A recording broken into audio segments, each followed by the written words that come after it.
Oi pessoal, hoje eu vou falar um pouquinho mais aqui sobre aquelas perguntas de revisão do curso de evolução. Nós havíamos parado nesse slide aqui, que é o slide que fala sobre a vida, né? Agora vamos repetir uma pergunta que foi feita e vamos ver aí o que vocês colocaram na questão referente às espécies, tá? Então a gente já discutiu bastante o que é uma espécie.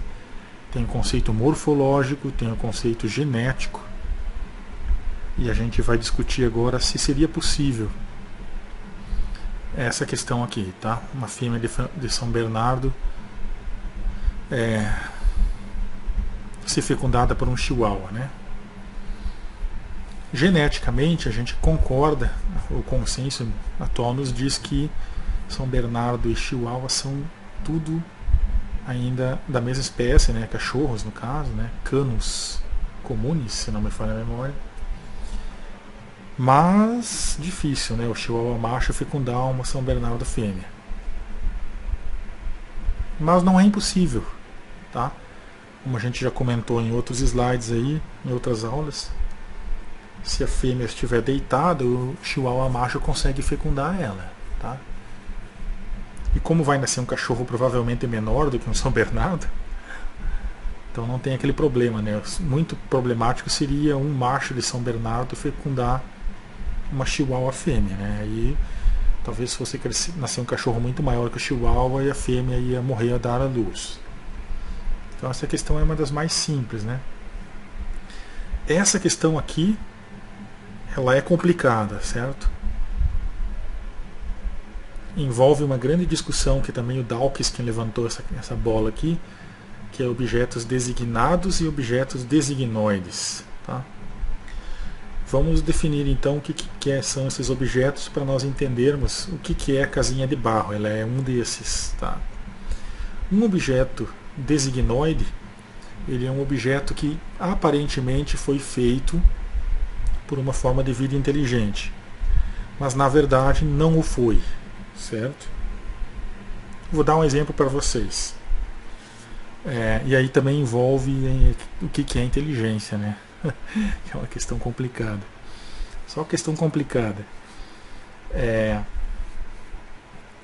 Por exemplo, uma rocha que parece um pote onde cabe água dentro. Ele é um objeto designoide. Ele parece que foi desenhado, né? Vem de design, né? Essa palavra vem mais do inglês do que do português. Ela parece uma coisa que foi feita, planejada por uma pessoa inteligente, mas na verdade ela pode ser encontrada na natureza. E os objetos designados, eles claramente teriam sido feitos por uma mente inteligente. Então um ventilador, por exemplo, ele agora está aqui me ajudando, ele claramente foi feito por uma pessoa inteligente, né? Já um pote de pedra, ele pode ter sido criado pela própria natureza, né? Então, definindo isso, e agora definindo um pouco mais o que é inteligência, né? Inteligência é uma definição ampla de inteligência, seria a capacidade de solucionar problemas, né? Mais complicados do que simplesmente caçar, comer, beber água, né? Então exige raciocínio, né? Só que inteligência é uma coisa que a gente vai discutir mais em outros vídeos. Existe inteligência e sem consciência. Por exemplo, as formigas, elas fazem coisas muito inteligentes e não tem nem cérebro, né? A formiga, ela tem um sistema nervoso muito rudimentar, mas elas conseguem fazer coisas muito inteligentes, como ninhos que evitam a chuva e essas coisas, tá? Já um macaco, ele é um animal inteligente, ele é capaz de solucionar problemas, não necessariamente copiando o que um outro macaco está fazendo, ele é capaz de criar uma solução, quase como o ser humano, né? Muitos animais resolvem as questões por imitação, mas ele consegue também criar soluções. Isso já é um outro nível de inteligência, muito maior do que o das formigas, no caso, né? Porque é um nível que também envolve o conhecimento de si próprio, ou seja, O macaco, assim como o ser humano, e diferentemente da formiga ou da vespa, eles têm consciência de quem eles são. Que é a questão que o Darwin resolveu e respondeu, mostrando espelhos para os animais. Então, quando você mostra um espelho para um animal, um passarinho, um cachorro, ele geralmente ataca o espelho, ele não tem muita noção de quem ele é, e ele acha que é um outro e vai atacar porque pode ser um inimigo ou sei lá. Tá? Já o macaco não, o macaco ele fica se arrumando no espelho, vê como é que está a barbinha dele, os olhos dele, ele sabe que é ele, não é alguém que ele deve atacar. E o Darwin, essa questão é o seguinte, ele mostrou espelhos para, sei lá, 10 macacos e 9 macacos, ou às vezes 10 macacos, ou 90 a cada 100 macacos se reconheceu. Então a probabilidade de que o macaco se reconhece no espelho é de 90% ou 95%. É uma questão de que não é o acaso, né? Porque você poderia mostrar o espelho e o animal demonstrar um comportamento que aparentemente ele está se reconhecendo e na verdade era acaso. Mas quando a cada 10 macacos, 9 faz essa reação, ela não é o acaso. Ela é uma reação que tem um significado. Muito bem, definimos aproximadamente quais são os níveis de inteligência e o que são objetos designados e designoides. E aí vem a resposta. A vespa que faz uma casinha de barro não é inteligente, tá? Essa afirmação de que ela era inteligente ela é uma afirmação, em princípio, falha, falsa, tá? Muito bem, a vespa provavelmente não tem consciência de quem ela é e também não tem cérebro. Então, as vespas que fazem casinhas são vespas mutantes em relação às vespas que não fazem casinhas. Claro que essa mutação não é uma única mutação, foram várias sequências de mutação, desde fazer uma parede, até fazer 2 paredes, 3 paredes, 4 paredes, uma porta.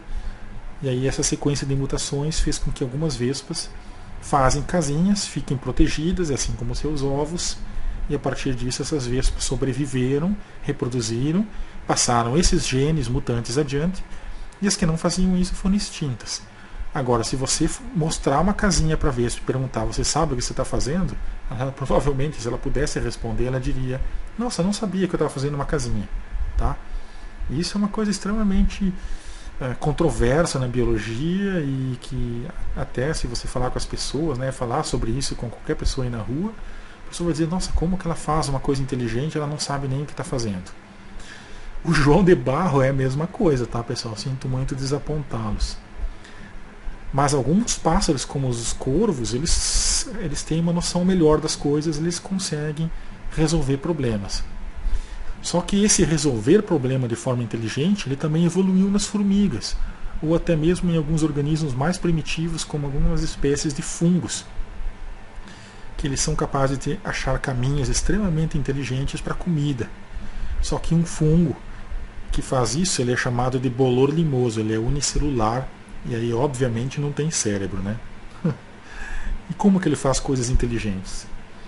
Então a resposta para essa pergunta é uma resposta essencialmente evolutiva que mata a charada, que é o seguinte: a inteligência ela evoluiu para ser uma coisa importante para a sobrevivência da espécie, assim como evoluiu a força, a resistência física, a agressividade e a habilidade de caça. Então isso é uma coisa misteriosa, mas pode ser explicada pela teoria da evolução de Darwin e da seleção natural e artificial. Bom, acho que deu para entender, né, do que eu estou falando, né? Então aqui tem essas perguntas, né, que a gente já respondeu: o que é inteligência, basicamente, o que é consciência, o que é aprendizado. Ainda não falei muito bem do que é instinto, que às vezes uma coisa instintiva pode ser confundida com uma coisa inteligente, tá? E o que é também reflexo, tá? Vou dar um exemplo do reflexo. O reflexo é o seguinte: eu bato palma, algumas até devem ter se assustado agora, e a pessoa pisca o olho, tá? Então, de novo, bati palma, a pessoa piscou o olho. Isso é um reflexo. Se alguém bate uma porta e você pisca o olho ou se assusta, você parou para pensar sobre isso? Não, você tomou o susto, não é verdade? Então isso é reflexo, é uma ação totalmente, não é neurológica, ela é neurológica, mas ela é não passa por raciocínio. Tá? O instinto é um meio termo entre uma ação mais consciente e esse reflexo, certo? Então não vou dar muitas explicações aqui o que é instinto. Mas muitas coisas, elas estão longe de serem coisas inteligentes, e muitos objetos são feitos por seres vivos que não necessariamente tenham consciência, que é um nível grande de inteligência, mas são ações inteligentes de seres que não pensam, na verdade. Tá? Então, sinto muito, a abelha que faz a casinha, ela faz a casinha mais por mutação, mas embora a inteligência também seja uma característica que se originou por mutação, várias mutações, como eu expliquei, não é um processo totalmente inteligente. E há processos totalmente inteligentes, por outro lado, que não envolvem o cérebro, que é uma coisa bastante misteriosa, né? Que é o caso das formigas. Né? As formigas são capazes de cavar túneis, se orientar em relação ao sol na hora de caçar, e etc. Bom, essas 3 perguntas aqui a gente colocou como uma revisão sobre evolução lá em palestras anteriores, vocês devem ter pensado e respondido. A gente vai falar o seguinte, sobre indivíduos. Tá? Indivíduos eles não evoluem, isso é falso. Tá? Quem evolui são as populações, certo? Verdadeiro. E quem evolui também são as comunidades. Por que um indivíduo sozinho ele não é capaz de evoluir? Ele pode até evoluir na vida, né? Estudando, fazendo aí e se tornando alguém bem conceituado na sociedade, que ganha bastante dinheiro e tudo isso aí. Só que assim, nosso tema aqui é evolução. A evolução implica em variação, implica variação originada por mutações, implica em troca de material genético e a passagem dessas características adiante e a seleção dessas características pelo ambiente. Um indivíduo, ele ainda não trocou material genético com outro indivíduo para originar um terceiro e herdar características. Tá? Então, o indivíduo sozinho ele não é capaz de evoluir. Tá? Por esse motivo. Já as populações, que envolvem vários indivíduos e seus filhos, netos e bisnetos e suas características herdadas, aí sim. E as comunidades também evoluem, né? Porque as comunidades são formadas de várias populações de espécies diferentes que interagem entre si. Por exemplo, um exemplo que eu já dei bastante aqui, que é o puma, né? E a sua caça, ou o guepardo e o antílope e a sua caça. Bom, essa questão é bem técnica, tá? Aqui não envolve muito assim, eu acho, porque eu li aonde, não sei aonde e tal, o cara já estudou e provou. Aqui já é menos achismo, geralmente é técnico e é assim mesmo, tá? Aqui vem uma questão polêmica também, que eu coloquei em falso aqui. Aí vocês têm que lembrar das outras palestras sobre Mendel, sobre características herdadas. A evolução trabalha com características herdadas, pessoal. A evolução não trabalha, em princípio, com características adquiridas, como Lamarck propôs em sua teoria, né? Que a girafa alongava o pescoço para comer comida, e aí o filho da girafa nascia com o pescoço maior porque aquela primeira girafa alongou o pescoço. Tá? Isso é a mesma coisa que você afirmar que você vai fazer musculação durante 20 anos, aí vai escolher uma mulher que não fez musculação e seu filho vai nascer musculoso. Tá? Seu filho não vai nascer musculoso só porque você fez musculação. Seria bom se nascesse, né? Aí também, coitado do moleque que não escolheu ser musculoso, né? Então Lamarck é derrubado facilmente e a evolução trabalha com as características genéticas que já existem. Então, se você tiver um pai e uma mãe musculosa, aí sim, por mutação, essa capacidade de ser mais forte que os outros evoluiu, se originou essa variação por mutação, e aí talvez você consiga ter um pouco mais de força já no nascimento. Então a grande diferença entre Lamarck e Darwin é que Lamarck fala que as coisas são adquiridas, as características genéticas. Já Darwin afirma que as características genéticas são adquiridas por mutação e não por esforço, né, repetitivo, como a musculação, por exemplo.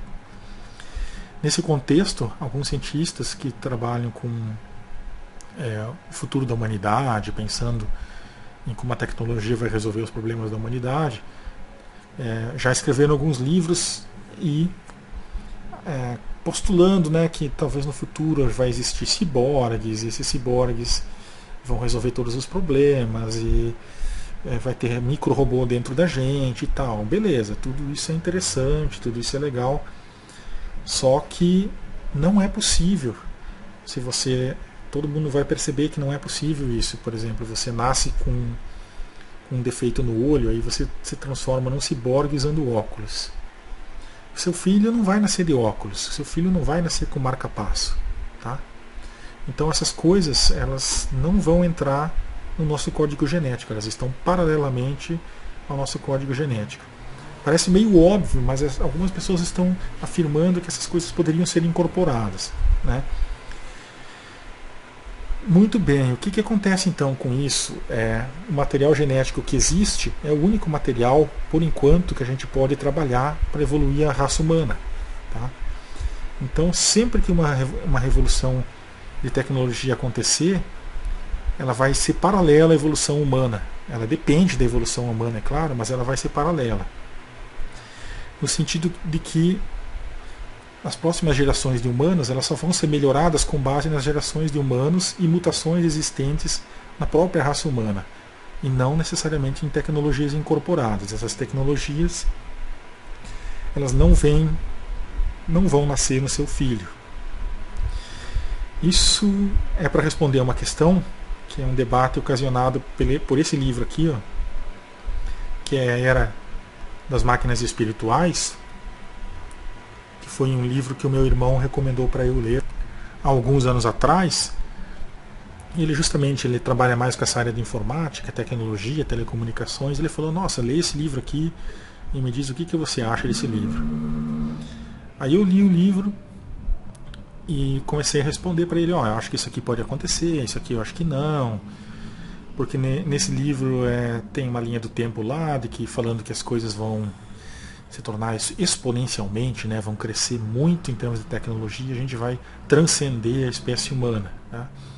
O autor do livro está à direita aqui, o Ray Kurzweil, né? E em 2045, segundo a revista Time aqui, né, seria o ano que a gente se tornaria imortal, segundo algumas teorias. Tá? Aí eu comecei a pensar muito sobre o que foi escrito, pensando em evolução, né? E aí a gente abre um parênteses aqui para comentar sobre essas questões. Né? Então, tem dois caminhos para o ser humano transcender. Um é a tecnologia ciborgue, que é incorporar muitas coisas na gente e tornar a gente imortal, não diria, né? Mas com uma vida bem mais longa do que a gente tem agora. Um segundo caminho, mais bizarro e mais interessante, e que eu concordo que seja realmente possível, embora a tecnologia tenha que avançar muito, é a nossa essência, o nosso software, né, seja lá o que for, se alguns chamam de alma, migrar para dentro de uma máquina e trabalhar numa outra interface. Tá?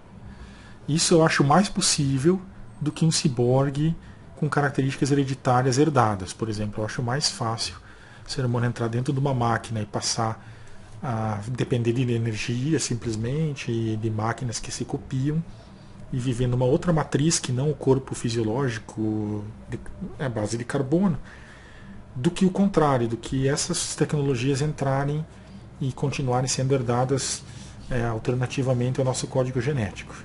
Tá? Eu acho que é um pouco viagem aqui essa parte da palestra, mas é legal levantar essas bolas aí para ver se alguém cabeceia no gol.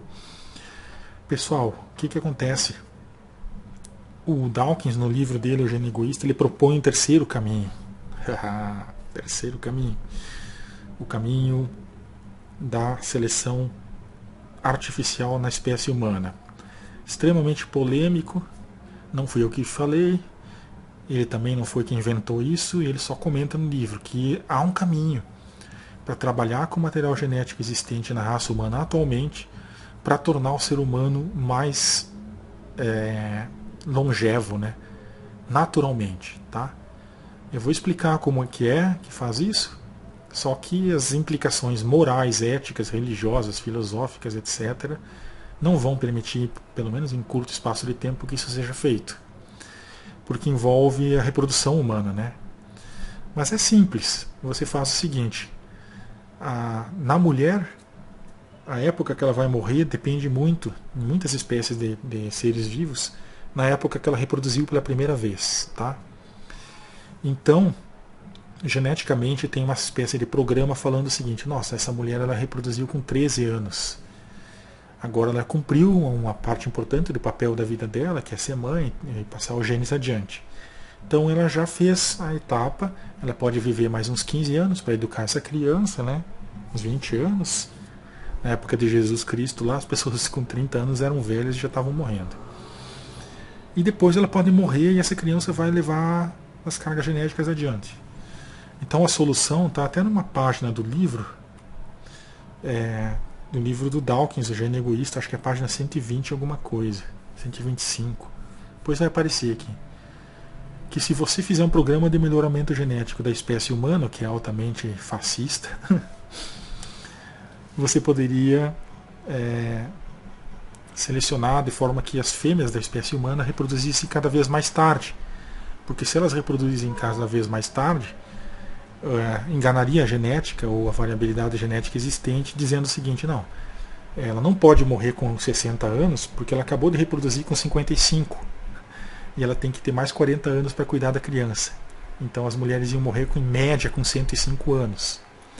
O homem eu não sei como é que ia fazer, tá? Mas com a mulher seria possível selecionar ela de forma que ela começasse a fazer isso, e depois 50, 60, 100 gerações, as mulheres iam estar reproduzindo com 120 anos e morrendo com 180.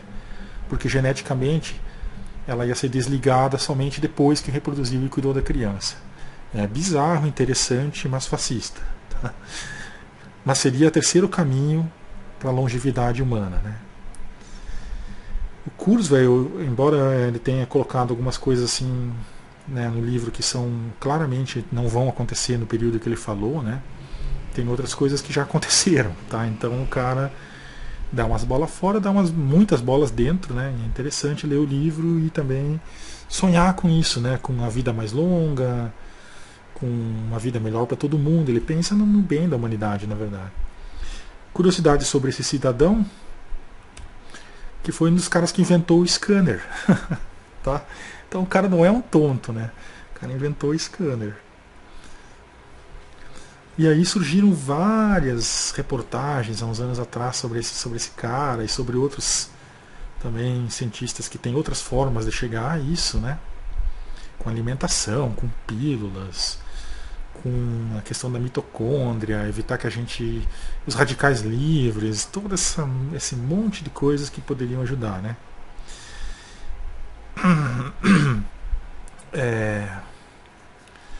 Futuristas são chamados esses cientistas, né? Só que muitos deles eles são mal interpretados pela própria imprensa. A imprensa aqui colocou a caminho da vida eterna, quando na verdade a maioria desses futuristas eles não falam isso, eles só estão falando que se a gente fizer certas coisas a gente vai viver mais, tá? Então não é uma questão de vai viver eternamente. Ninguém falou isso. Eles mesmos ficam chateados quando depois saem as reportagens falando isso, tá? Moral da história. Então, para responder aquela pergunta, tem essas crianças aí. A evolução só trabalha com material herdável existente. Se você tem marca-passo, seu filho não vai nascer com um. Então é um pequeno equívoco aí em falar que essas características ciborgues elas vão ser amplamente incorporadas ao nosso corpo. É muito difícil isso acontecer, tá? Aí tem um outro livro que é esse aqui, né, The Supernatural Power of Transformed Mind, tá? Que é o outro caminho de, bom, se a gente não pode deixar a máquina entrar dentro de nós, a gente está preso ao nosso código genético, por enquanto, talvez ainda possa ser rompida essa barreira, a gente entra para dentro da máquina, mais fácil. Aí a gente acaba vivendo de eletricidade, a gente planeja máquinas capazes de construir outras máquinas onde a gente possa viver com painel solar, e é um download do ser humano para dentro de um computador. E aí as questões que vão impedir talvez isso de acontecer logo são outras, né? Quem é que vai querer deixar o seu corpinho, né? para viver dentro do silício? Basta a gente parar para pensar, as questões são outras, as questões são de bem-estar, filosóficas mais do que técnicas. Aqui Muitos cientistas acreditam que seja possível a gente pegar a nossa essência, uma vez que o nosso cérebro trabalha com eletricidade, neurônios e uma série de coisas que os computadores já conseguem simular, né, as redes neurais, e etc. Mas tem alguns, como o Nicoleles, que é um cientista brasileiro que trabalha com inteligência, com próteses, e você conseguir mexer uma mão com o pensamento, né, com eletrodos, e você conseguir manipular, né, mover membros, próteses, com o pensamento. Ele já conseguiu fazer coisas fantásticas. Até acho que foi na Copa do Mundo ou nas Olimpíadas que entrou uma pessoa que conseguia caminhar só com a ligação entre os pensamentos do cérebro e a eletricidade do cérebro movia a prótese, tá? Ele mesmo, ele usa aquele argumento que eu usei aqui para falar que é um argumento, como é que chama? Argumento criacionista um pouco, que é aquele argumento: não é possível você jogar um monte de coisa para cima e cair por coincidência um ser humano formado. Então ele acha que é difícil você conseguir pegar a essência biológica do ser humano e transferir para uma matriz que é máquina. Você mataria o ser humano ou não daria certo, tá? Por essa questão de que é difícil você simular dentro de uma outra interface muito diferente toda a complexidade do cérebro humano, ou seja lá o que for que tem lá dentro, né? Que é o que nos diz assim: eu sou o Luiz, eu estou triste, essas coisas, tá? A gente conseguiria simular algumas coisas e a essência maior não, tá? Chamem do que quiser, tá? A essência maior. Muito bem, alguns acham que o Nicoleles não está certo, outros acham que ele está, tá? Outros cientistas acham que a gente deveria combater os radicais livres e a gente conseguiria viver muito, muito, muito mais sem fazer nada disso que foi falado anteriormente. Nesse livro aqui, ó, do Albert de Grey, também são leituras que o meu irmão Antônio recomendou, Antônio Albert, ele recomendou que eu lesse essas coisas, esses livros, e inteirasse disso aí, e ver até onde a biologia pode ajudar, a evolução, a seleção. Teoria do Darwin: concorda, acha possível, apoia, não apoia, tem base científica, não tem, e etc. Tá? Aqui tem a proposta que eu falei do Dawkins, né? E aí tem aquela pergunta, né? Se você reproduziria mais tarde para o seu neto viver mais, né? Que é a questão das mulheres engravidarem mais tarde. Aqui, ó, é onde que está no livro do Dawkins que eu falei. A questão é na página 30, gente. Página 30 do livro Gênio Egoísta, tá? Que esse livro está lá no começo, na primeira palestra que eu dei sobre evolução, como uma das referências para vocês lerem e depois para entender muita coisa que foi falada aqui nas palestras, tá? Esse livro é fantástico, pessoal. Leiam esse livro, tá? O Gênio Egoísta. São 120 páginas. Tem uma parte lá na página 70, 80 que fica bem difícil de entender, mas logo no começo é muito legal de ler, no final também. E é uma nova interpretação da evolução de Darwin, né? Umas implicações que as pessoas não tinham pensado, e essa é uma delas, tá? Tá aí no texto aí, ó, no quadradinho vermelho, para vocês lerem do que ele está falando, tá?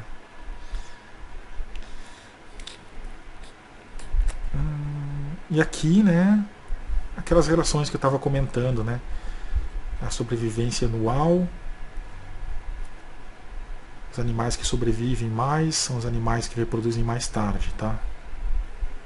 Em aves, tá? Essa ave aqui, ó, Gulls, ela tende a reproduzir aos 5 anos de idade e ela tende a viver, a taxa de natalidade, de sobrevivência, é de 85%. Já os albatrozes, que reproduzem mais tarde, a sobrevivência deles chega a quase 95%, 100%. Tá? Bueno, como dizem os espanhóis e argentinos. É isso, tá?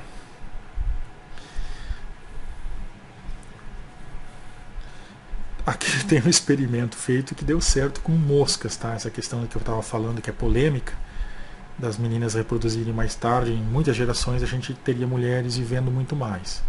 Foi feito com mosca e funcionou. Tá? Aqui estão os trabalhos, tá? Em revistas conceituadíssimas. Tá? Hereditariedade e evolução. São trabalhos antigos, ó, de 88, 84, testando essa teoria do Dawkins, que ele largou em 79, gênio egoísta, né? Para ver se era possível. Tá? É possível com moscas. É possível com aves, ou mais parecido, né? Provavelmente é possível, mas altamente improvável que o ser humano vá ter um presidente do mundo que vai baixar um decreto falando que vai ter que ser assim para a gente viver, nossos tataranetos viverem em alguns anos a mais. Mas seria o caminho para próximo da imortalidade na espécie humana, certo? Esse é o Albert de Grey, que tem a visão mais realista, né, que a gente deveria combater os radicais livres, se alimentar melhor e tal, e aí não iria acabar com a morte. Aqui ele fica muito irritado quando os jornalistas põem os títulos para a matéria depois sem falar com ele, né. Não vai acabar com a morte, vai postergar, vai tornar a morte uma coisa mais adiante na nossa vida, né. Aí a gente pode pensar aí na Janis Joplin, no Jim Morrison, na Amy Winehouse, no Kurt Cobain, várias pessoas aí que não viveram tanto, mas aproveitaram pra caramba a vida. Então será que é? E também pensar em outras pessoas que às vezes vivem 80, 90 anos e não aproveitaram, não curtiram, né, a vida. Então aquela questão, você quer viver 150 anos, pra quê? Ou você quer viver 30 anos na loucura aí e aproveitar muito a vida, tá? Muita cachoeira no caso. Muita cachoeira, muita piscina. Depende, né? Isso é uma questão de cada um, né? Caramba, não lembro porque que eu coloquei o Isaac Newton aqui, tá? São cientistas que... esse aqui é o Stephen Hawking, né? São claramente pessoas que adorariam essa solução para os seus problemas, né? O Isaac Newton foi um dos primeiros a pensar, talvez, sobre o assunto, por isso eu coloquei ele aqui. Para algumas pessoas é óbvio que viver 2, 3 anos a mais vai fazer uma enorme diferença, como, por exemplo, para quem tem uma doença terminal e gostaria de viver um pouco mais, né? Então, viva muito, viva pouco, viva bem, se cure, está tudo isso envolvido, né? Aqui é a página dele na Wikipedia, né? Sujeito bastante peculiar, né? Uma pequena barba aí, estilo ZZ Top. E muito inteligente, foi ele que lançou essa teoria no doutorado dele sobre os radicais livres, né? Aí, ó.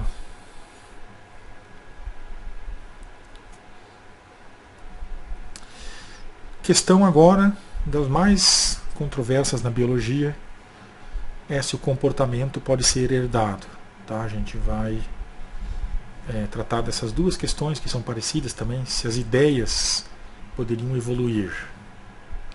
Só vamos ver o tempo antes disso.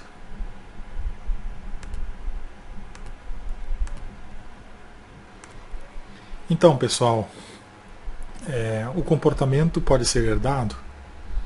Primeiro a gente tem que definir o que é comportamento, né?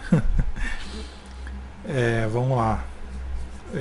Em animais, por exemplo, na etologia, tudo que o animal faz ou deixa de fazer é comportamento. Tá? Essa é uma definição bastante ampla de comportamento. Então, se o animal estiver se fazendo de morto, parado, seco, como se fosse um morto, ele está se comportando assim. Aí fica bastante claro, né, que o comportamento pode ser herdado, né? Por exemplo, se a maioria das coisas, ou a grande maioria das coisas que o animal faz, inclusive se fingir de morto, algumas cobras, sapos, aranhas e até gambás fazem isso, procurem vídeos aí sobre tatanose, tanatose, não lembro agora, mas se fingir de morto é uma estratégia na natureza para o predador pensar, nossa, esse bichinho aí tá podre e tal, nem vou comer. Então, se tudo que ele faz é comportamento, ou quase tudo que ele faz, inclusive hibernar, é comportamento, o comportamento ele pode surgir por mutação e ser herdado, certo? Então a questão aqui é verdadeira. É, eu sempre tive uma grande curiosidade de conhecer meus avós, embora tenha conhecido só a minha avó por parte de pai, por um pequeno período de tempo. É, e aí essa questão de comportamento ser herdado é uma questão que a gente pode testar em família. Por exemplo, se você não conheceu o seu avô, mas a sua mãe conheceu o seu avô, ou o seu pai conheceu o seu avô ou avó, você pode perguntar: mãe, eu não conheci meu avô nem minha avó. Eu faço tal coisa, faço tal coisa. Vovô fazia isso? Se você não conheceu o seu avô e você faz coisas muito parecidas e muito mais coisas do que a mera chance, né, o acaso determinaria, é porque alguns comportamentos podem ser herdados. Bom, falei umas coisas aqui, pode soar meio estranho e complicado. Vou colocar em palavras simples. Eu não conheci meu avô por parte de mãe. Aí a minha mãe conheceu, porque ela era filha dele e tal, conviveram, né? Aí um dia eu estava lendo na cama, deitado e com um copo de cerveja do lado. Aí a mãe olhou assim e falou: nossa, o vovô fazia exatamente isso. Aí eu fiquei pensando: nossa, como que eu faço isso se eu não conheci o meu avô e faço exatamente isso? Duas possibilidades. Primeira, coincidência. O comportamento meu não tem nada a ver com o do meu avô, é uma coincidência. Ou realmente alguns comportamentos podem ser herdados, tá? Aí a chance de você fazer, a chance de você provar essa hipótese com chance de erro, é você testar 100 comportamentos. Ah, eu como sorvete desse jeito. Ah, eu sou chato. Ah, eu sou nervoso. Ah, eu me irrito nos primeiros 5 minutos. Ah, eu sou bastante paciente. Ah, quando a coisa fica feia, eu vou lá para o meio da mata pescar. Ah, quando a coisa fica feia, eu pego dardos e jogo na parede, tá? Ou vou jogar qualquer coisa. Se de 100 comportamentos, 95, 96 forem muito parecidos com o do teu avô, é porque os comportamentos poderiam ser herdados, tá? Não é coincidência, tá muito além de ser coincidência, 96% de coisas iguais, né? Aí a gente tem que parar para pensar, né? Quais são os comportamentos que seriam mais facilmente herdáveis, né? Medo, claramente, né? O medo provavelmente é um comportamento que evoluiu via mutação, via variabilidade, via seleção natural, e hoje ele é um comportamento herdado. Muitas pessoas são naturalmente medrosas. Eu sou uma pessoa medrosa. Eu tenho medo de subir em montanha, tenho medo de subir em árvore. Esporte radical, tô fora, tá? Avião, eu tô fora. Ele lá em cima, eu aqui embaixo, que nem dizia o Costinha. E que mais? Agressividade pode ser comportamento herdado, né? E eu fiz essa questão aí da cerveja, e aí eu comecei a perguntar outras coisas para minha mãe, né? E o meu irmão também, coisas que o meu irmão fazia, faz. E a gente chegou à conclusão que muitas coisas podem ser comportamento herdado, muito mais do que a gente imagina, tá? Às vezes, coisas banais como ler tomando cerveja é um comportamento herdado, a gente fica imaginando. Então imagina os comportamentos importantes, né? Como medo, raiva, essas coisas provavelmente têm uma base herdável, né? Bom, acho que deu para responder essa, né? Mas testem essa possibilidade. Ideias evoluem. Eu coloquei em falso aqui, mas já faz uns 2 anos, tá? Que eu gravei a primeira vez esses vídeos, agora estou regravando com áudio melhor. Hoje em dia eu penso diferente, tá? Se o fato da gente ter ideias é um produto da evolução, as ideias claramente evoluem, tá? Então, hoje eu marcaria verdadeiro. Só que essa questão ela é mais complicada do que isso, talvez por isso o falso ainda faça sentido para algumas pessoas, que é a mesma questão da abelha, da vespa que faz a casinha, né? Perdão, é a mesma questão dos marcapassos, das tecnologias, do óculos se tornarem herdáveis, né? As ideias, hoje em dia, elas evoluem, tá? O pensamento evolui, as teorias filosóficas evoluem, pensamento sobre matemática, pensamento sobre a biologia, próprio pensamento sobre evolução evoluiu bastante. Só que qual é a forma de você tornar um pensamento herdável? Pergunto para vocês.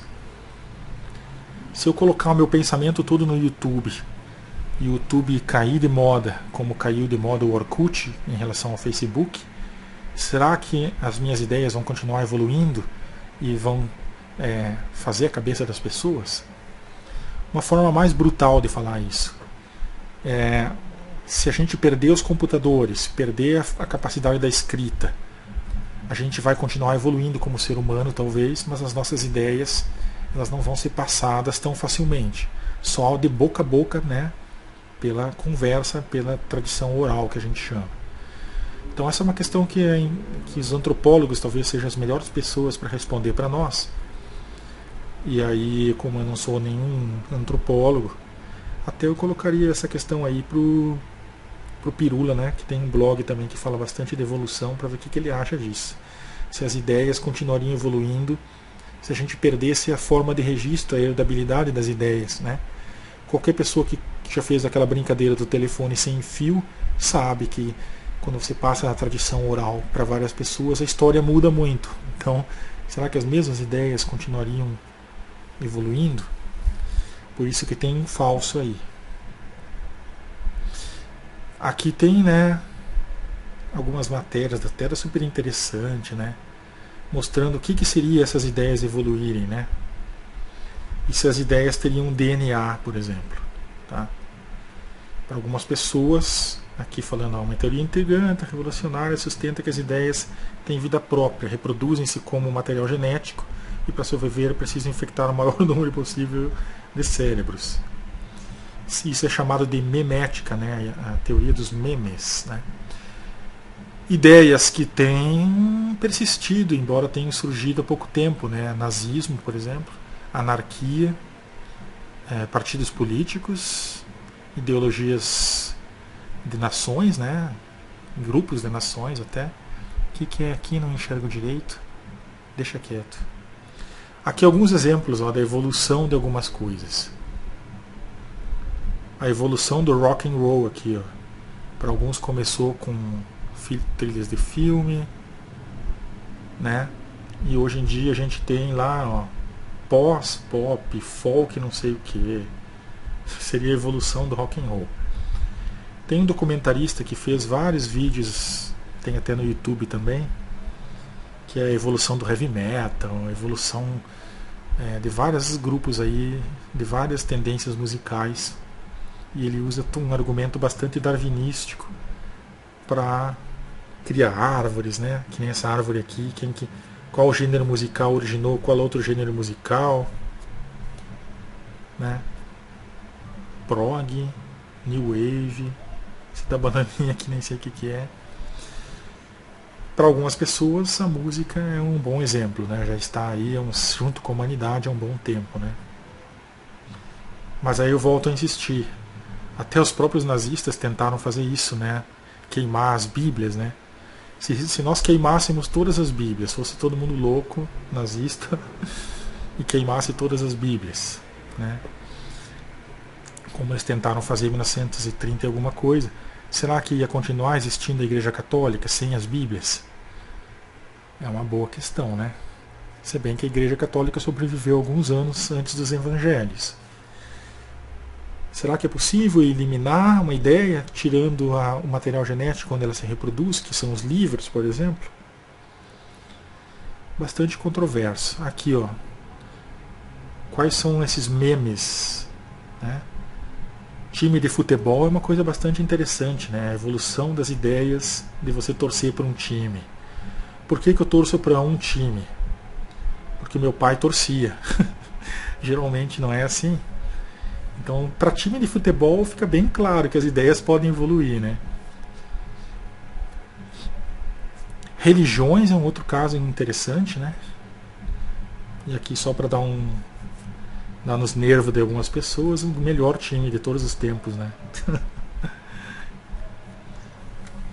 Uma boa forma de testar se essas ideias o pensamento de ter o mesmo time evolui ou não, ou mantém-se, é passado geneticamente, né, de pai para filho, Geneticamente não é, mas se a ideia é passada, entre aspas, geneticamente, é perguntar quantas pessoas no mundo torcem de um time diferente do pai. Tá? O meu padrinho torcia para o Grêmio. E o meu primo torce para o Botafogo. É um caso estranho lá no Rio Grande do Sul. Tá? Geralmente no Rio Grande do Sul ou você é Inter ou você é Grêmio. Então, para esse caso não funcionou. Mas para a maioria das pessoas que você entrevistar, você vai concluir que é quase que genético, né, você torcer para o time do seu pai. Muito bem, encerramos aqui uma grande gama de perguntas, tá? E aí, se isso fosse verdade, né, se as ideias evoluírem, esse cartoon aí faria bastante sentido, né?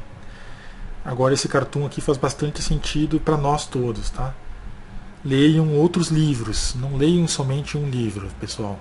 Ampliem seus horizontes para entender as coisas no mundo, tá? Aqui vem um argumento que a gente já respondeu, né, no próprio curso, que é o lamarckismo, né, como uma teoria em desuso, uma teoria abandonada, e o darwinismo e a teoria de Mendel, né, a genética toda, como sendo a teoria mais aceita, de que o material genético ele não é incorporado de forma de você, por exemplo, fazer exercício físico e isso ser incorporado nos seus genes, né? Geralmente as girafas têm pescoços de diferentes tamanhos e as que têm maiores tamanhos são mutações que deram certo quando chegou a hora de comer ou a hora de escolher o parceiro sexual. Elas foram favorecidas, passaram seus genes adiante em relação a mutações que tinham pescoço menor e que não conseguiram reproduzir porque não comeram ou acharam a parceira, porque naturalmente na variação natural, na mutação, tinham pescoços menores, tá?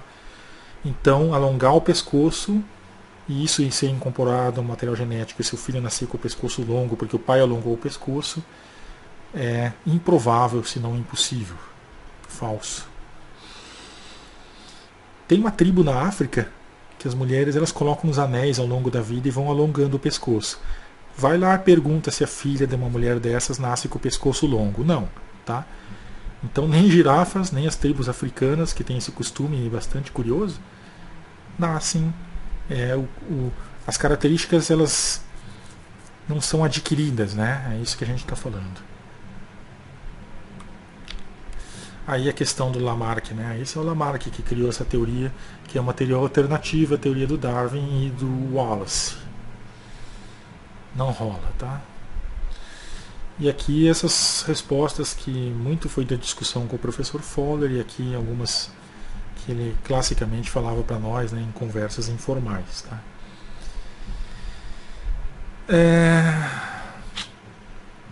Aqui tem a questão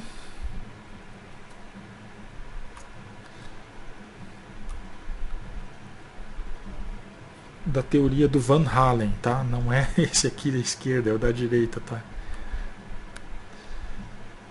Que é a questão da coevolução, tá? A coevolução é um tópico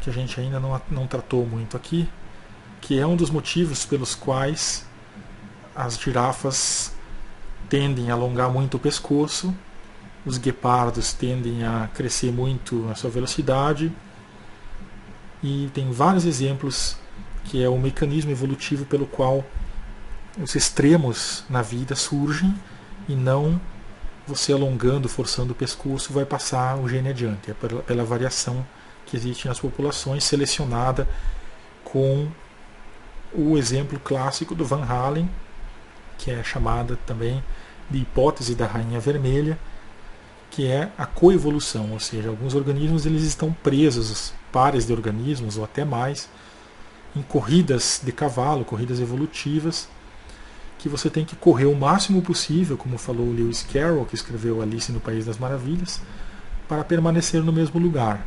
Tá? O que é esse correr o máximo possível para permanecer no mesmo lugar? Troque aí, permanecer no mesmo lugar é manter a espécie existente, manter os indivíduos vivos. Tá? Então, para o antílope continuar vivo como espécie ou como indivíduo, ele tem que correr o máximo possível para se ficar no mesmo lugar, que é se manter como espécie. Tá? Senão o guepardo pega ele. Chamada também de hipótese da Rainha Vermelha, porque é ela que fala isso no filme, né? E o Lewis Carroll, de bobo, não tinha nada quando escreveu esse livro, porque ele era matemático também. E tem coisas incríveis nesse livro e nesse filme que é bom a gente assistir. E que tem tudo a ver com a evolução, né? Aí tá ele, ó. Alguns acham que ele era Jack o Estripador, tem uma teoria sobre isso também, que é interessante. Agora eu vou entrar no exemplo da corrida evolutiva que eu conheci, que eu achei uma das mais belas, mais intrigantes, emocionantes e tudo mais, tá? Só para exemplificar como o Darwin está mais provavelmente certo e o Lamarck mais provavelmente errado. Vamos ver se vai dar tempo. Não. Vou deixar vocês com a com a ânsia de escutar essa história. No próximo vídeo a gente volta com essa questão legal, tá? Coevolução entre frutos, sementes e predadores de sementes.